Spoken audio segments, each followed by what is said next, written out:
जी ये सिक्का कुश्ता है डायमंड की मदद से। डायमंड सिक्का हमने लिया तकरीबन 50 ग्राम और सिक्का लिया सिर्फ डायमंड लिया हमने सिर्फ एक रत्ती, ठीक है। वो 50 ग्राम जो सिक्के के ऊपर डाला तो ये देखिए आप डायमंड की शक्ल गोल्डन शक्ल दे रहा है। आस्ता आस्ता ये सारा कुश्ता हो जाएगा, ठीक है। पूरी मकदार ये इस तरह कुश्ते की बन जाएगी। हालांकि आपको पता सिक्के का कुश्ता करना बहुत मुश्किल है, ये दोबारा फिर ज़िंदा हो जाता है। मगर इस तरह जो हुआ होगा ये दोबारा जिंदा भी नहीं होगा। और ये जो कुश्ता है ये एजोस्पर्मिया पे, स्पर्म पे और बहुत सारी ऐसी अमराज हैं जो जिस पे सिर्फ 2 से 3 खुराकों पे ये काम करता है। तो इंशाल्लाह ये मुकम्मल होता है फिर आपको दिखाते हैं। सर इसको आगे अगर करना देखो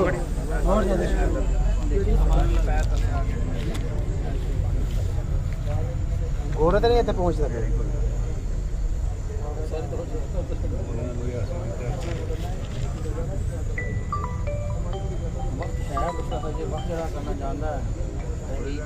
हाँ जी हेलो ਉਹ ਬੁਰਜ ਕੰਡ ਦੇ ਨਾਲ ਸੱਜੇ ਪਾਸੇ ਦੀਵਾਰ ਦੇ ਵਿੱਚ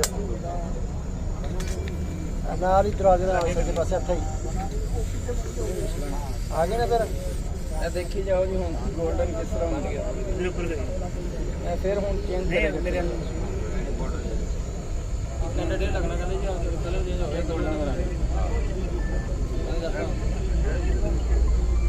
फिर गोल्डन हो सर जी। कितनी टाइम लगेगा जी? ये मुकम्मल कुश्ता होने कितना टाइम लगेगा? 1-1.5 घंटा लगेगा।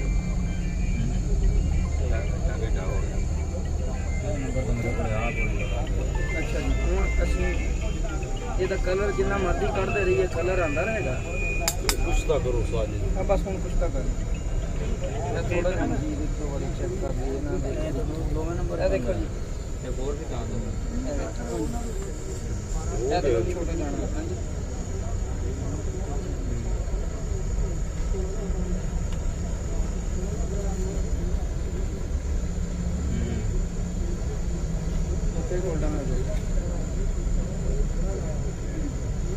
यानी कि अपना बार बार रंग शो कर रहे हैं जी बिल्कुल शेड चेंज कर रहे हैं। अभी ये देखो हम फिर गोल्डन कर देता है साइड।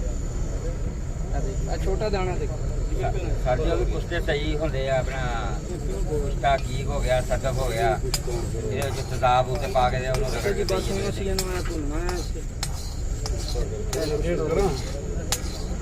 ਸਰਪੰਚ ਸਾਹਿਬ ਜੀ ਜੀ ਥੋੜਾ ਤੇਜ਼ਾਬ ਦੇ ਵਿੱਚ ਮਾਰਦੇ ਕੁਸ਼ਤੇ ਸਦਕ ਹੋ ਗਿਆ, ਹਕੀਕ ਹੋ ਗਿਆ, ਪਰ ਤੇਜ਼ਾਬ ਪਾਉਂਦੇ ਆ ਤੇ ਬਾਹਰ ਰਗੜ ਕੇ ਪਾਈਏ ਤੇ ਡੱਬੀਆਂ 'ਚ ਪਾ ਕੇ ਜੀ। ਅਸੀਂ ਤੇਜ਼ਾਬਾਂ ਨਾਲ ਕੋਈ ਚੀਜ਼ ਬਣਾਈ ਆ ਉਸ ਚੀਜ਼ ਤੋਂ ਤਾਂ ਕੰਮ ਅਸੀਂ ਲੈ ਸਕਦੇ ਹਾਂ। ਹਾਂਜੀ ਅੱਗੇ ਇਹਦੇ ਵਿੱਚ ਸਮਿਆਦ ਪਕਾ ਕੇ ਅਸੀਂ ਉਹਨੂੰ ਬਣਾ ਰਹੇ ਹਾਂ, ਉਹ ਅੱਗੇ ਸਮਿਆਦ ਤੇ ਦਿੱਤੇ ਜਾ ਸਕਦੇ ਹੁਣ ਇਸ ਤਰ੍ਹਾਂ ਤਾਂ ਨਹੀਂ ਨਾ ਬਣਾ ਸਕਦੇ। ਉਹਨੂੰ ਤੇਜ਼ਾਬੇ ਪਾ ਕੇ ਉਹ ਰਾਤ ਦੀ ਬਣਾ ਕੇ ਰਗੜ ਕੇ ਫੜਾਈਏ ਤੇ ਇਹ ਆਗੇ ਦਿੰਦੇ ਨਾਲ ਨਹੀਂ ਬਹੁਤ ਘਾਟਾ ਲੱਗਦਾ। ਤੇਜ਼ਾਬ ਦੇ ਉਧਰੋਂ ਆਸਾਨ ਹੋ ਜਾਂਦਾ ਉਹ ਉਹਦੇ ਐਸਿਡਿਟੀ ਤੇਜ਼ਾਬ ਦੀ ਸਸਤਾ ਕਰ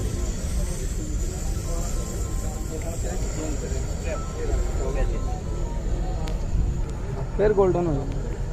ये अब ये आपने पहले देखा था और ये सारा गोल्डन हो जाएगा। इस सेंटर से देखेंगे गोल्डन हो गया, ये सारा मुकम्मल गोल्डन हो जाएगा।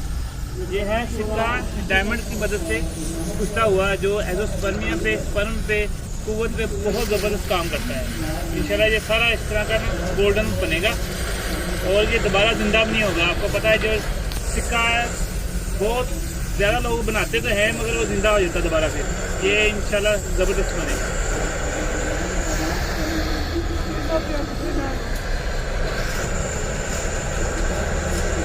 गेरू है, बंदल क्या है, आधे 50 ग्राम, ये 3 GB और आगे जोर फासल से आप 25 ग्राम असवद उसूल आपने इसको सपोर्ट किया करना है।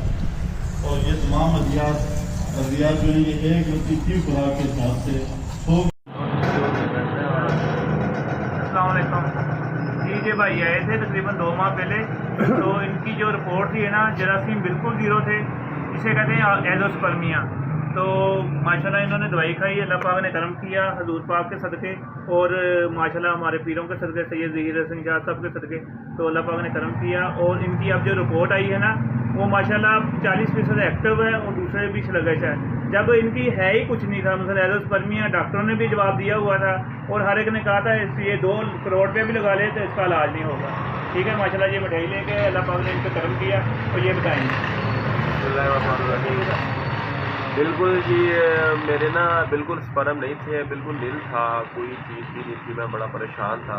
तो अल मखदूम दवा खाने से हज़रत साहब से दवाई खाई है और 1-1.5 माह दवाई खाई है और अल्लाह के फजल से अल्हम्दुलिल्लाह हैरान कुन वाली बात है कि 40% मेरे जम्स पैदा हो चुके हैं और बड़ी खुशी की बात है।